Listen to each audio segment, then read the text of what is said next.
ইলেকশনৰ সময়ত মই কৈছিলো যে ভাল দিনত আহি মহিলা উদ্যমিতা আঁচনিখন আৰম্ভ কৰিম। আজি কেইবা হাজাৰো প্ৰায় 22-23 হাজাৰ মহিলাক বিহালী সমষ্টিত আমি মহিলা উদ্যমিতাৰ 10,000 টকাকৈ বিতৰণ কৰিম। বাকি সমষ্টিবিলাকতো আমি এনেকুৱা একোটা অনুষ্ঠান আয়োজন কৰিম। মই সকলো মন্ত্ৰী বিধায়কক কৈছো যে মোৰ পৰা একোটাকৈ ডেট ল'ব লাগে আৰু সেনেদৰে আমি সমষ্টিবিলাকত গৈ মহিলা উদ্যমিতা আঁচনিৰ ধন বিতৰণ কৰিম। মহিলা উদ্যমিতা আঁচনিত প্ৰথম বছৰ আমি 10,000 টকা দিম, অৰ্থাৎ 2025-26, 26-27 চনত আমি আৰু 25,000 টকা দিম। 12,500 বেংকৰ পৰা আমি লৈ দিম, 12,500 আমি দিম আৰু সুদ দিব নালাগে।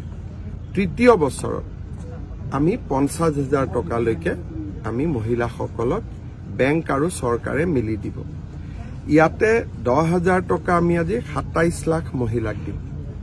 যিসকলে ভাল কৰিব, উৎপাদনমূলক কাম কৰিব, তেওঁলোকক আমি 25,000 টকালৈকে নিৰ্বাচিত কৰিম। 25,000 টকাটো যোনে ভাল কাম কৰিব তেওঁলোকক আমি 50,000 টকালৈ নিৰ্বাচিত কৰিম।